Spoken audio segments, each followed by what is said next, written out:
Alright, so, hey everybody, NovelistCrim here, and welcome to Writing Company and Motivation. This is an accountability stream where we get together, we do some writing, and we push our goal forward. That could be creating art, that could be noveling, like I'm doing. Anything, really.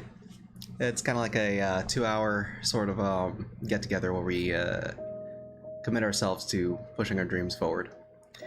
Aside from that, this stream is usually hosted on Mondays, Wednesdays, and Fridays from 8 p.m. to 10 p.m. Eastern. So if you're interested, yeah, I recommend you check us out. And if you're watching this on VOD, leave a follow, and maybe you can get notified when we're live and doing some stuff. So, the first thing we like to do here is do a journal entry where we kind of like discuss what's going on in the day, and also we take into account some writing stuff, like challenges that I've been facing, any type of insights that I've thought about, read about, seen, I'll write it down. And we also look at our Discord channel and see that they're the questions text channel. There's quite a few questions that people leave, which is pretty good. Hey, thanks for the subscribe, buddy. Appreciate that. And boom. Let's talk a little bit about what's going on. So, in terms of like a mental check-in, feel pretty good. Today I walked about 4 miles and had a half-hour swim, so I feel pretty exhausted in the good way. Like nice muscle soreness, and I don't know, it just feels good to be in the sunlight, swimming, moving, using your body as life intended. I was thinking that in terms of writing, that I was going to be starting up chapter 11 around Friday. Turns out that no, I I left the stream early last Friday because I really wanted to play Elden Ring with my buddy. And we had such a long discussion that it was like I only had like about 30 minutes left to just like come up with something, and I was like, ugh, yeah, I don't feel like the mental momentum, you know, in order to like, but like by the time I start like getting my stride on, I'll probably like be hitting like what, like right at the end of stream. So I was like, ah, screw it, it's Friday, I'm gonna play some video games. But you know, sometimes you just gotta reward yourself and chill. Aside from that, the weekend passed by pretty easily and really enjoyed it. Saturday, hung out with my father, and what's it called? We kind of like watched the new Jurassic Park, which I thought was pretty good. Good movie. And one of the things that I really like doing when I go to movies nowadays is I kind of like think about like the whole concept of Save the Cat, or just storytelling in general, and I kind of just like wait and listen and watch for like those moments where, you know, all right, so where's the theme stated, or where's the moment where, you know, we see what this character has to work on in order to become better and like, you know, progress, and you know, these little moments here where you get to like see more and more and learn. So it's kind of cool to watch how they handle like the starts of the story and how, you know, character introductions, and trying to like apply or understand that, boiling it down to a formula that you could probably use yourself, you know. It's like a magician's talking shop almost. So that's, you know, something that is food for thought whenever you're checking out videos and such. Consider how it could help you. I did run into a little bit of car trouble recently, which kind of sucks. Apparently my car, the fuel line kind of broke on the in the engine, so as I turn on the car and like the gas is pumping through the fuel line, there's gas squirting onto the engine, which could cause a fire. So I've been unable to like really travel or do anything fun. I've been really wanting to go to like the Renaissance Fair and some, you know, fun places for the weekends, but no dice. But it was kind of saved since we on Sunday had a really good Dungeons and Dragons session with Crow as the DM, and it was fun. It was good times. So yeah, it was it made the the being stuck at home less miserable, which was great. The aside from that, Yeah, I mean, I guess I didn't really like accomplish much in terms of like writing, but you know, Monday's a new week, and I think one of the things that I like to do for starting a new chapter is I like to try to see if I can tweak my process. So every time I come across a new chapter, I make sure that I think of like, okay, so what's the strategy? What's the battle plan? Like, how can we make this, you know, chapter even better, or like make it run smoother so I could get it down to that, like, you know, 1 week turnover. I'm still trying to figure out the formula, the correct way of doing it. I haven't really thought about it yet, but I'm thinking that one of the things I want to do is try to see if I can bash out like, you know, the full chapter either today, you know, between like today and tomorrow. Just kind of, you know, plow out as much rough draft words as I can to figure out this portion, and then pick out what did and didn't work, and then just like kind of refine it and start thinking like, okay, how can we make this a little bit better, and then figure out if there's a way to make that process a little faster. I'm not sure yet, but we'll see. I'm pretty sure if I get inspiration or, you know, some kind of like new trick, I'll let you know. Let's see. Let me refresh my memory here with some of the writing stuff. But yeah, I take it as opportunities to like try to see if I can become more efficient. Really want to do that. So let's move over to some questions. So we got some questions in Discord this evening, and let's go ahead and go to the first one. First one, paraphrasing here, is what's more impactful for beginning writers? Reading guidebooks to writing, or studying classical authors and creating your own style? I'd say that that's kind of like 3 methods in general. Because and let's look at like each one. So I think that it is important to, if you aren't understanding of like writing, if you have questions about writing, like such as format, grammar, and other things such as like you know, storytelling, you really should take the time to like educate yourself and like figure those things out. So in terms of like, you know, books on storytelling, I would definitely look at like Save the Cat. For books on like flow and you know, understanding how to keep a story moving through the Save the Cat like skeleton, I would say fantasy fiction formula. In order to understand grammar, I would say pick up the book The Elements of Style. That's a really good one for like understanding like, you know, the basics, the absolute basics of grammar, and how things are like put together. And then in terms of like format is going to boil down to like who you're trying to publish to, right?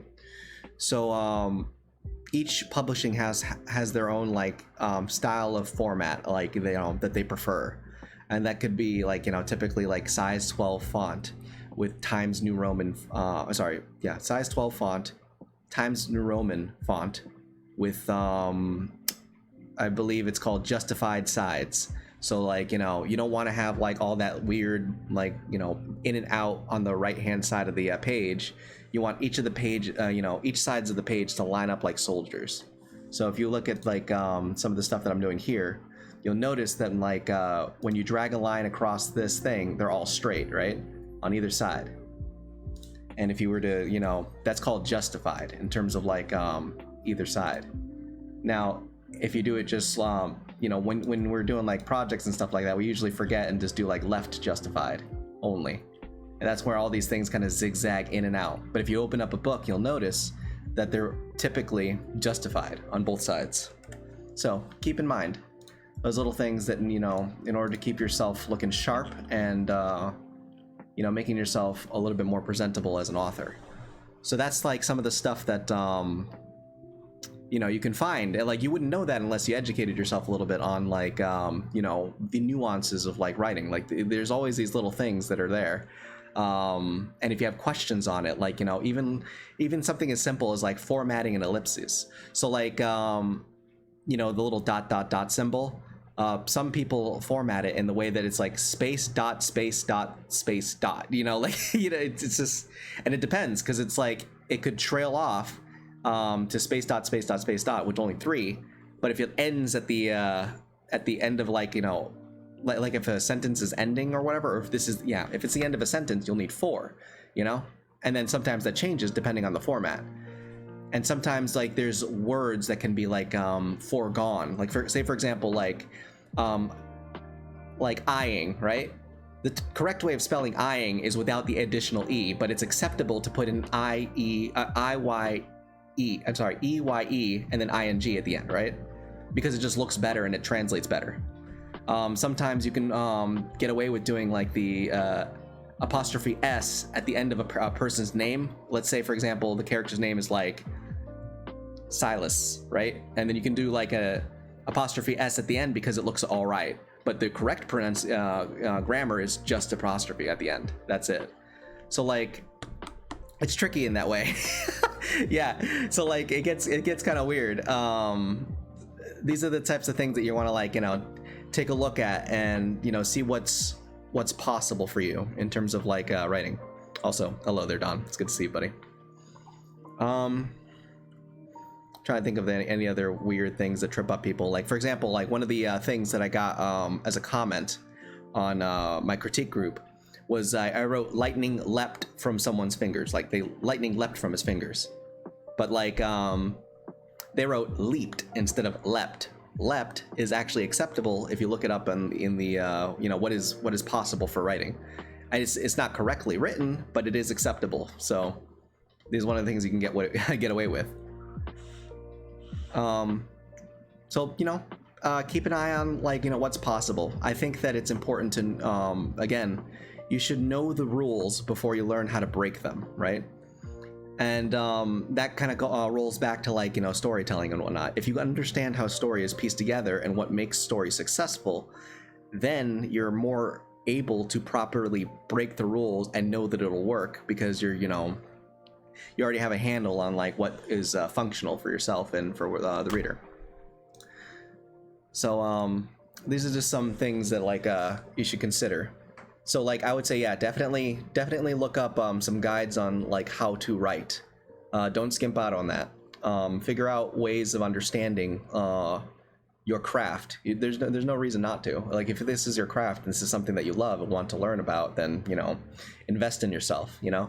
Take the time to like go get those books, go get like watch those lectures, understand, and like, you know, be a sponge, be hungry for knowledge. There's always a better way to do things, always. And you can, you know, I would say like don't go too far into it. Like, you know, you want to like what I call know enough to be dangerous, right?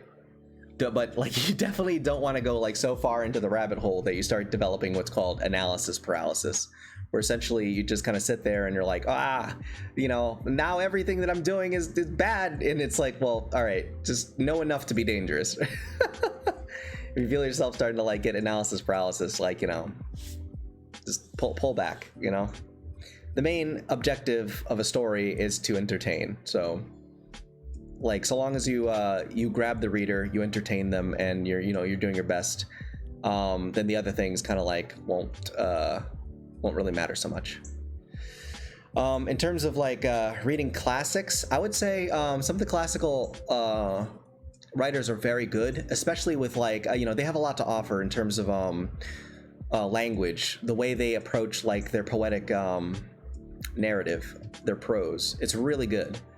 But I would say, me personally, while I do like the classics, I am more of a modern reader because that's my audience. And I think that like some of the classic stuff really goes into like heavy detail, and it comes off as a little bit dry and slow. Whereas like the more modern stuff is a little bit faster, and there's like a little less detail into it, but it just like, you know, it's more character driven, and it hits a little quicker.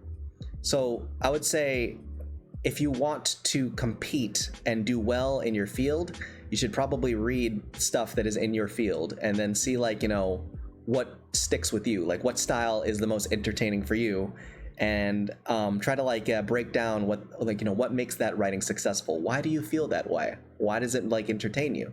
And then see if, you know, you can apply that to your own style, if there's anything that you can learn from that person. And like, you know, there could be like very interesting words that you've never heard of, and you find it really good, or maybe some descriptions, one of the things I used to do when I was a little bit what's it called? When I was starting off with writing was I used to keep a notebook with myself, right? And then while I was working at like an engineering firm, I would have this notebook and I would listen to audiobooks while I worked.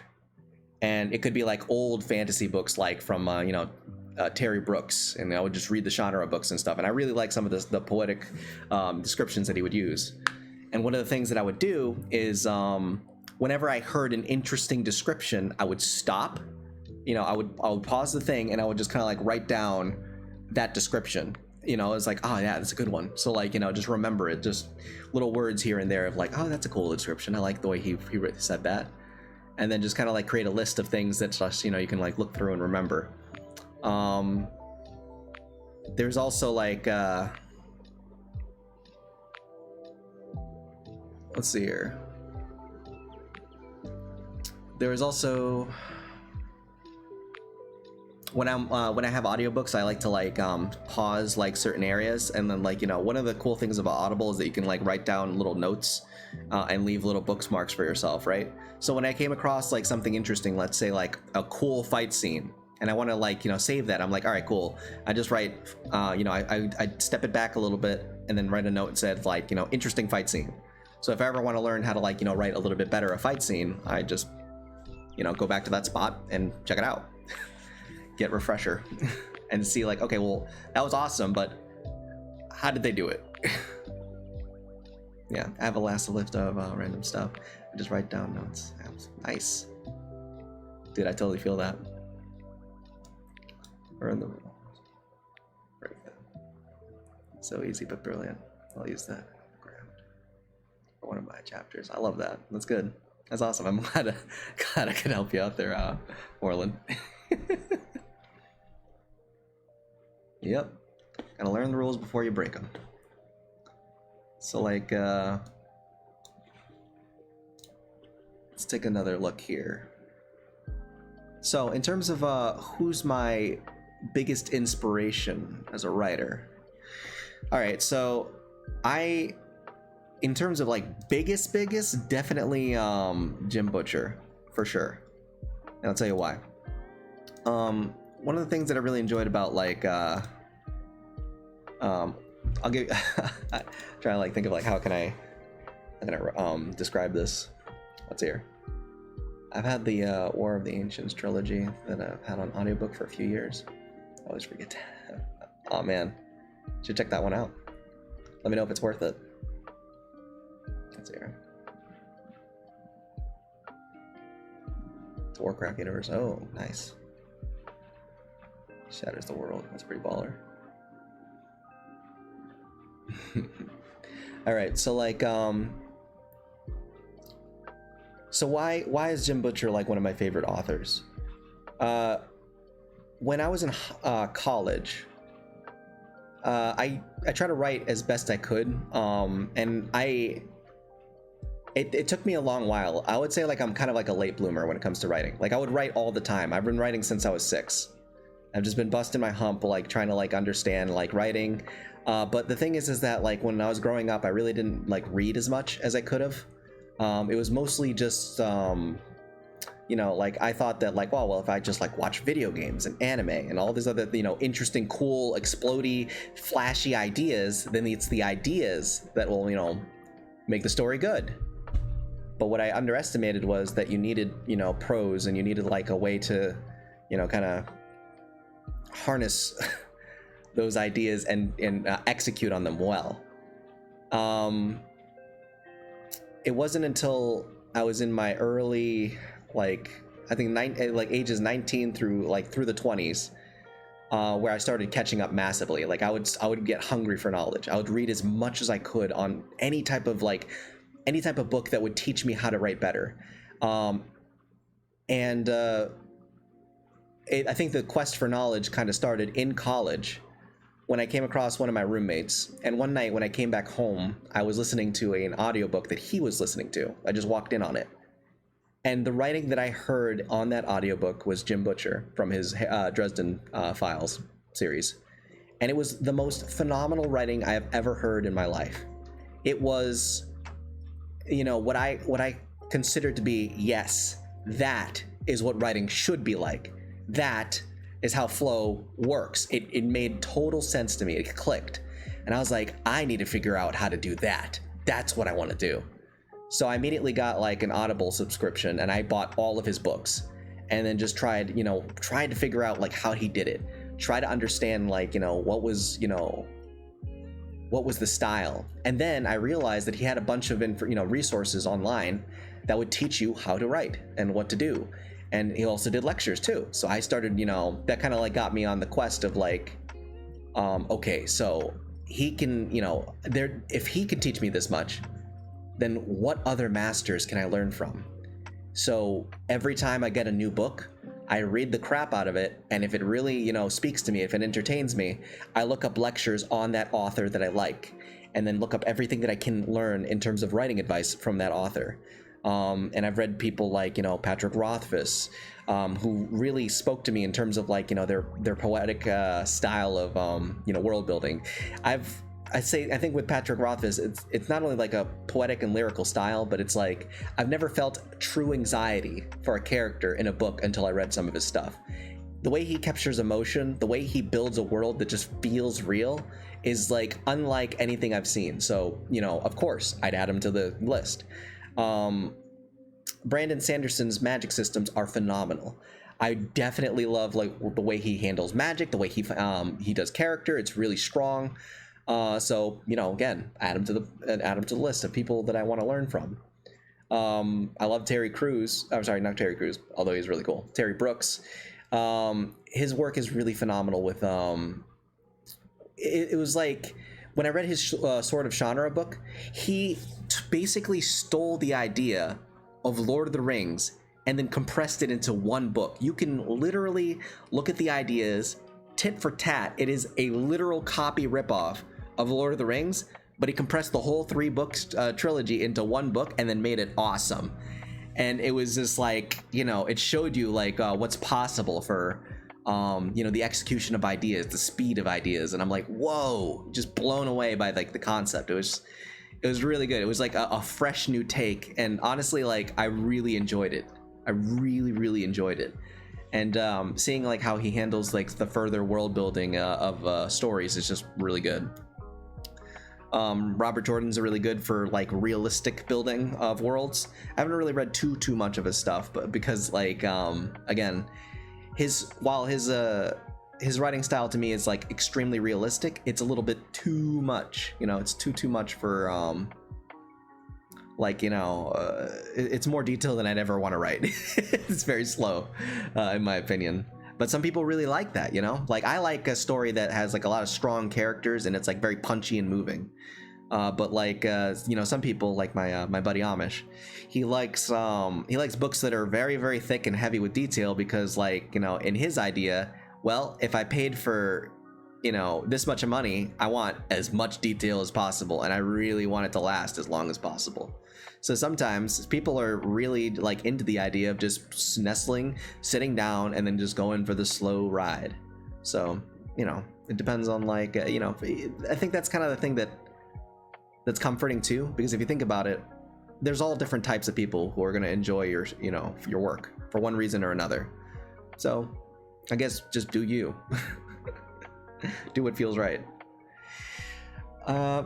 Let's see if there's any other authors that I can think about. I mean, oh god, I love the characters from Scott Lynch's book. Hilarious, funny, really well done. He doesn't really do too much in terms of like lectures or like studies, but like he's a really good writer. So like just picking out those people and trying to figure out who you can learn from and who you can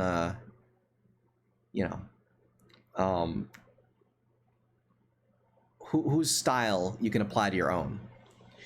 I think once you learn about like the different writing styles, understanding what's successful, and then like figuring out you understand like the structures and mechanics of writing, I think eventually you'll be able to come up with your own method and style for process, like what kind of like what works for you. And there's several processes that could work. I have my own process of how I do writing. I'm not going to release what that is yet. And the reason why I want to do that is because like it's a Frankenstein of a bunch of other styles, and that's something that you can totally do on your own. But also it's because like I don't want to release something that isn't tested yet. So I'm testing it out for this novel. If the novel becomes successful, then I will totally release it, because then it has a track record. You know what I mean? So that's what I'm looking for. But you know, once it's like proven itself, and it's like, you know, I don't want to hand you something that's going to cripple your work and, you know, screw you up, and I just don't want to do that. I don't want to be responsible. So if it's a Kraken, use your best judgment.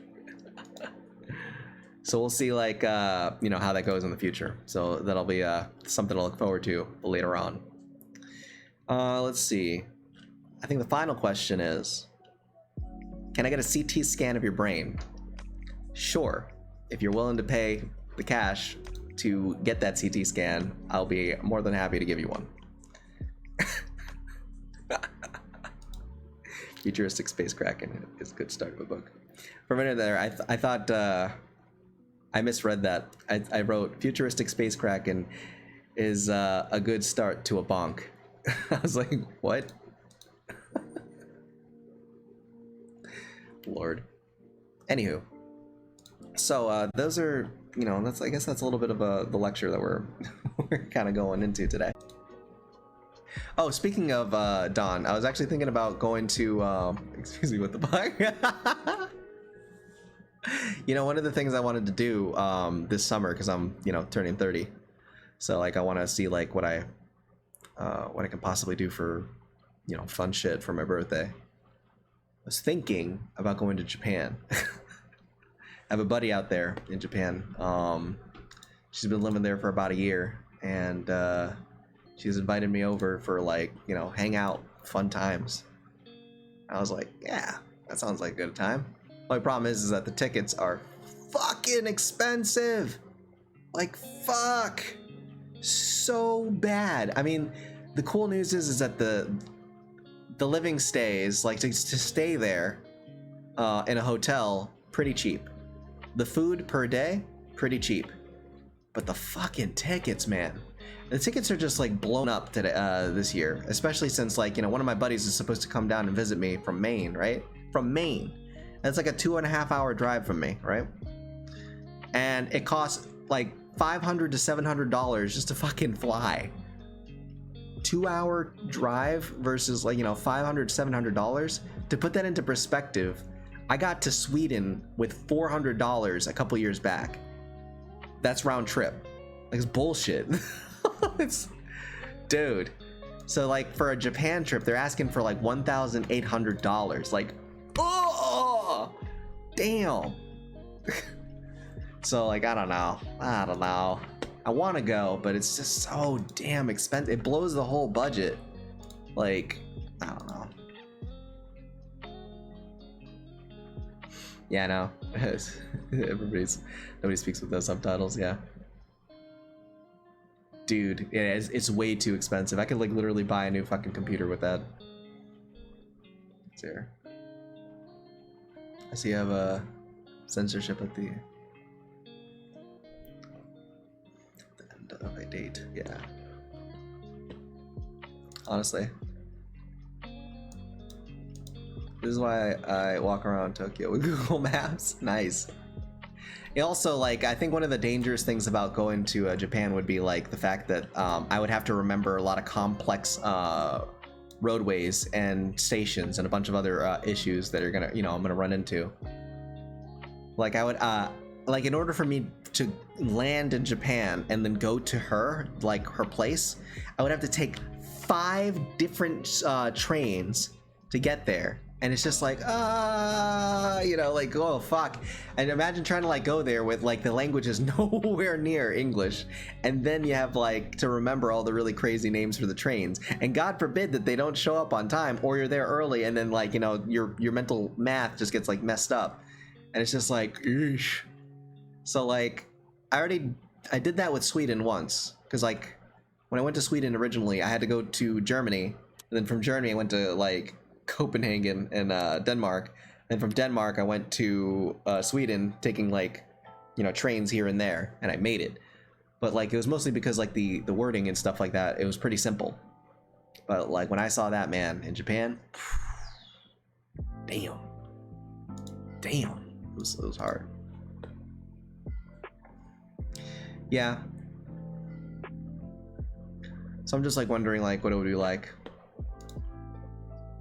I got stuck in Japan once several years ago, kinda. We missed our flight back home and I got stuck in a Japanese airport for about a day-ish. Ooh, I didn't know you traveled to Japan. That's kind of cool. Awesome. I got stuck in Iceland for a while. Like I took the train from Sweden and I went back to Copenhagen in Denmark. And then I took a flight to Dusseldorf in Germany. And then the flight was overbooked. So I'm just standing there in line ready to get into my plane. And they're like, oh yeah, the plane's full. Goodbye. And I'm like, what the hell? What about me? Like, I'm not in there. So obviously it's not full. And they're like, no, it's full. And then they just fucking booted me. And I'm just like, holy crap, I'm trapped in another country. And then they were like, oh shit, I'm so sorry. This wasn't meant to happen. Here's $600 as an apology. And I was like, oh, so it took me $400 to get a round trip here. And now you're giving me $600 as an apology. So I just basically made money traveling. I'll take it, you know? So like, so they're like, okay, well, we can get you on the next plane to close to Boston, but it's going to take you to Iceland first. So they sent me to Iceland, and I'm just standing there waiting for the next fucking plane to Boston. And I'm like, cool. It was neat. There was a distinct lack of trees, but it was beautiful.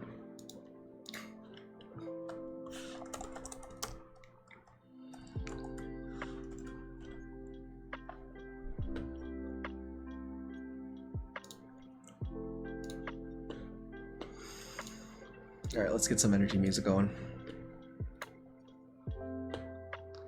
Some weird shit. Speaking of weird shit, I got a story for you guys. So I went to, you know, again, I had some car trouble recently. My car is spitting gasoline on top of the engine of my car, right? So could light on fire. Not good. I don't want to drive the car to the freaking dealership to like, you know, go fix it. So I had to call in a tow, right? So they can tow my car away. When I call in the tow, they're supposed to pick me up and drop me off at the car dealership so I can, you know, so I can be with the car, get it, you know, the paperwork done for the servicing, and then like have the rent-a-car service come pick me up and then I can go get a rental. Adult shit. It's really annoying. So when the guy arrived, he was like, you know, trying to tow my car, and I'm like, all right, so we're gonna be going together to the, you know, the dealership. And he's like, what, man? Shit, I didn't know I had to bring you, dude. Fuck. And I'm like, I mean, I put that in the fucking instructions, like, you know, I'm supposed to go with you. It's my car, so like I need to go. And he's like, nah, man, you don't understand, dude. I got COVID, bruh. Like, for real. And then he's like coughs like really hard and then hacks up a fucking massive loogie onto the road. He's like, dude, you're gonna have to wear a fucking mask or something. And I'm just like, you gotta be out of your fucking mind. You got COVID and you're working? And you sat in my fucking car? What? What? Bruh. So I wore a mask and I had to sit in this fucking car with this guy who had COVID. Oh my God. So I got over to the fucking dealership. They dropped my car off, and then I went over to the dealers and I'm like, can I like wash my hands immediately? Like I pumped whatever hand sanitizers. I'm like, oh shit, man, I rubbed it all over my keys, my phone, fucking everything, man. So it was bad. So I went over to the dealership and I'm like, all right, so I'm here for like repairs for my car. And they're like, when did you schedule? And I'm like, today. You guys said come in today. So I came in today. So like, they're like, actually, it says that your car is scheduled for the 23rd. And I'm like, you fucking what, mate? Because I'm gonna get a rental car, right? So like, I'm not gonna rent a car for the next 10 days. That's gonna be super expensive, and you're paying for it, not me. So, just saying. They're like, all right, we'll bump you on the list, I guess. So thank God for that. Fucking bananas, dude. Like, today was such a clown fiesta. I barely got any work done. Like, I was just like walking around.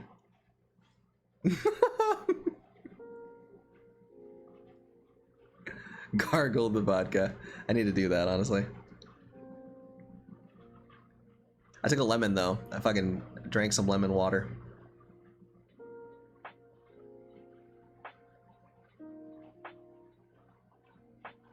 Yeah. So we'll see if I catch the COVID. I really fucking hope not. Because I'm like, paranoid now. I was literally next to fucking patient zero, dude. Like, what the hell? Like, how are you existing? Like, you know you're sick and you're just going into work. Like, what is wrong with you, dude? Bananas.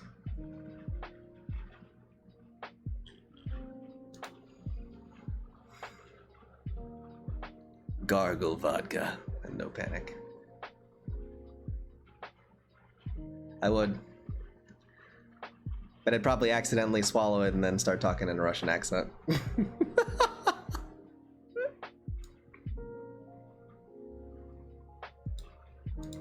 Someone told me COVID is over and I laughed so hard. He was mad. Yeah. That's not over yet. It's literally just climbing the ropes and standing on the post getting ready for that fucking the people's elbow. That's what it's doing.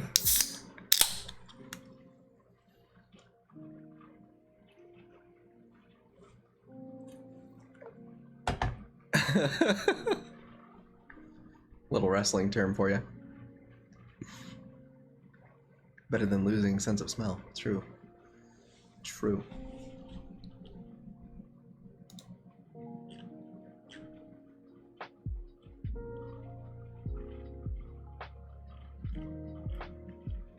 So fun thing I was thinking about.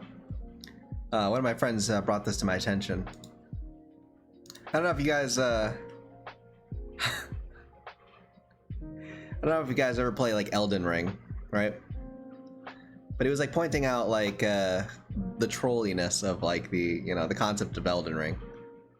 For starters, they call you maidenless, right? Maidenless, which is like presuming that you don't have a maiden, which is mean. But then they come in with a in order to save the game or like kind of walk around and like have these spots where you can like level up, right? You have to do what's called like touch grace in order to unlock this like bonfire, right? But then you realize it kind of sounds like touch grass, doesn't it? Huh. Funny. So, touch grass, maidenless. It's kind of a troll. I didn't fucking realize it until now.